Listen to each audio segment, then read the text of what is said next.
My Favorite Personality Thing Assignment by Joad Atway. So, I'm going to be talking about the big five traits, big five personality traits. The first one is openness. If you have a high degree of openness, you tend to be creative. You're open to new ideas, you're focused on tackling new problems, and you're happy to think about abstract concepts.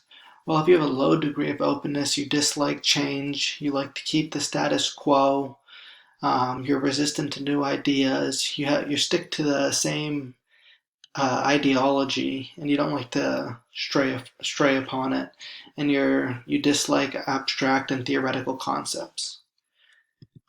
The next trait is conscientiousness. If you have high conscientiousness, you often will spend time preparing. You will finish tasks right away, so you won't procrastinate. You pay attention to detail, and you enjoy having a strict schedule. A low amount of conscientiousness will amount to disliking structure. You'll fail to return things and put them back to where they belong. You'll procrastinate assignments like this one, and you'll fail to complete the necessary or assigned tasks. The next trait is extroversion. If you have a high amount of extroversion, you always enjoy being the center of attention in a group. You enjoy starting conversations. You're more outgoing. You like to meet new people. You have a wide social bubble. Being around other people gives you energy, and you say things before you're thinking about them.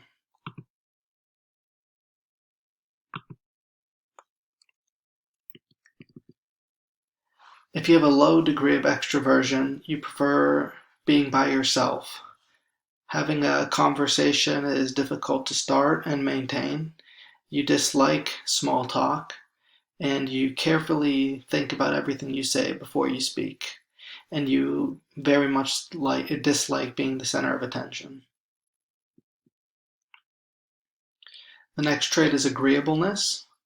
If you have a high degree of agreeableness, you have a bunch about other people. You feel empathy and concern for them. You'll assist others when they need it. However, a low amount of agreeableness, you are more self-centered. You take little interest in others. You don't care about how other people feel. You might insult and belittle others accidentally, and you'll manipulate others to get your way. And the last of the big five traits is neuroticism. And a high amount of neuroticism leads to high stress. You'll worry about even the smallest of things. You'll get upset very easily and very quickly. You'll feel anxious a lot of the times, and you'll struggle to bounce back after stressful events. However, low neuroticism, you're emotionally stable. You deal with stress really well. You rarely feel sad and depressed. And you're just overall more relaxed than having a high level of neuroticism. And the mnemonic we learned in this class was ocean, and that's exactly what this stands for. How I wanted to tie this to being my own unique thing is wanting to go to medical school. How do the traits line up with what the typical medical school student needs to succeed? And what I found is that for openness, the O in ocean, med school students tend to have a middle range 50th percentile score for that. So a low score would mean you're traditional, you don't prefer new things, you're resistant to change. However, if you have a high openness, you will embrace new ideas, original experiences, and you'll see the differences in people. So medical students fall in the middle of that. For conscientiousness, if you're low, you'd be disorganized. You may not value status, and you could be irresponsible at times. However, if you're high in conscientiousness, you value order, you manage your time well, and you strive to achieve. And again, medical students are in the middle range for this. For extroversion, you would prefer being by yourself.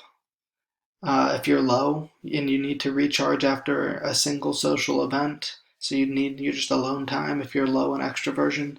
However, if you're high in extroversion, being around people gives you energy and more motivation to strive. Medical students fall in the high range for extroversion. For agreeableness, a low level would be your high maintenance.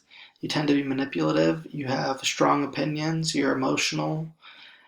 However, if you have high agreeableness, you tend to think of others' opinions. You go with the flow, you don't demand the attention, and medical students tend to have high agreeableness.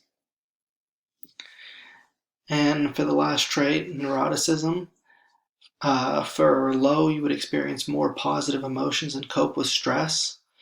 And for high, you'd have high levels of negative emotions and you can be impulsive. So that is very good. That is why medical students would have low levels of neuroticism. So I took the Big Five test online, and here are my posted results. So for openness, I fell at the 42%, which is the mid-range, and that's pretty much what most medical students saw. For conscientiousness, I scored in the 71 percentile range. Medical students fall normally in the middle range, so it's not bad to be a little on the higher side of that. I think it actually could be a good thing. For extroversion and agreeableness, I'm slightly above the average, which is where med school students fall. And for the last trait, neuroticism, I'm on the low end, which, as you'll see here, most medical students fall on the low side of neuroticism.